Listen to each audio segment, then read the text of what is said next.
మస్తు రోజులకు మళ్ళీ ముగ్గురం తిరిగి కలిసి తిరుగుతున్నాం. రాత్రి కూడా పోయినాం కానీ రాత్రి అంతా వీడియోలు ఏం పని కెమెరా మంచిగా రాదని అట్లా ఫోన్ కదా మరి అట్లనే ఉంటుంది. ఏమంటావు కిరణ్ అన్న? ఇంటికాడ నాన్న ఫోన్లో బ్యాలెన్స్ అయిపోయినాయి. బ్యాలెన్స్ అయిపోయేందుకైతే పోతున్నాము. దుబాయ్లో అయితే బ్యాలెన్స్ ఎట్లా అంటే ఒక మిషన్ ఉంటుంది, ఏటీఎం మిషన్ తిరంగా.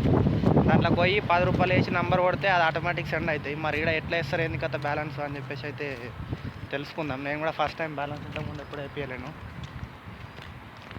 సరేనా ఫ్రెండ్స్? ఇట్లా మంచి ఇంట్రెస్టింగ్ సౌదీ గురించి వీడియోస్ కోసం మన ఛానల్ అయితే సబ్స్క్రైబ్ చేసుకోండి. ఏమంటావు? అడిగిన ఆయనకైతే అడిగితే ఆయన ఏమంటుండంటే సిస్టమ్ నుంచి పంపిస్తాము, కంప్యూటర్ నుంచి. అట్లా ఏటీఎం మిషన్ లెక్క దుబాయ్ సిస్టమ్ ఏమి ఉండదు ఇక్కడ ఏదైనా కూడా సిస్టమ్ నుండే పంపించచ్చు అని చెప్పేసి అయితే అంటుండు. మరి నీ వీడియో తీస్తున్నా యూట్యూబ్లో పెడతానంటే ఆయన అయితే సిగ్గుపడుతుండు. అద్దు యూట్యూబ్లో ఏం వీడియో అయితే పెట్టకూరి అని చెప్పేసి అయితే సిగ్గుపడుతుండు ఆయన. దానికోసం అయితే నవ్వొచ్చింది. ఆయనకైతే అడిగినాము, ఆయన సిగ్గుపడుతుండు. నా వీడియో ఎందుకు, మీరే మాట్లాడుకోర్రి, బ్యాలెన్స్ అయితే ఈ నుంచే పంపిస్తాము, ఇంటికాడ నుంచి అయితే పంపించరు అని చెప్పేసి అయితే అంటుండు.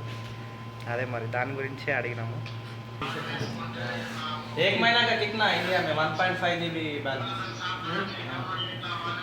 1.45 रियाल। एक महीना का हमारे एक महीने का 20 रियाल। इससे पहले 15 रियाल लिया है। नहीं अभी ज़्यादा हो गया रेट इंडिया में। 8 महीना ज़्यादा नहीं आप पूछ రేట్లు పెరిగినాయి. నెలకు 20 రియాలు అని అంటున్నాడు. 1.5 GB 28 days. ఇక 3 నెలలకు ఇంతకుముందే అయితే ఎప్పుడు వేపియాలి కాబట్టి తెలియదు. ఇంతకు మా ఫ్రెండ్ చెప్పిండు 15 రియాలు ఒక్క నెలకు అని చెప్పేసి, ఇప్పుడు 20 అంటుండు. 3 నెలలదే బెస్ట్ కదా మరి. 50 రియాల మొత్తానికైతే అయిపోయింది. ఒక్క నెల బ్యాలెన్స్ 20 రియాలు అంట. 1.5 GB 28 days అయితే వస్తుంది అని చెప్పాను. ఓకే ఫ్రెండ్స్, ఇలా ఉంటుంది సౌదీ నుండి బ్యాలెన్స్ ఇండియాకి పంపించాలంటే. సబ్స్క్రైబ్ చేసుకోండి మన ఛానల్ని, లైక్ చేయండి, షేర్ చేయండి అందరికీ, మీ ఫ్రెండ్స్కి కూడా. ఓకే ఫ్రెండ్స్, బాయ్ మరి.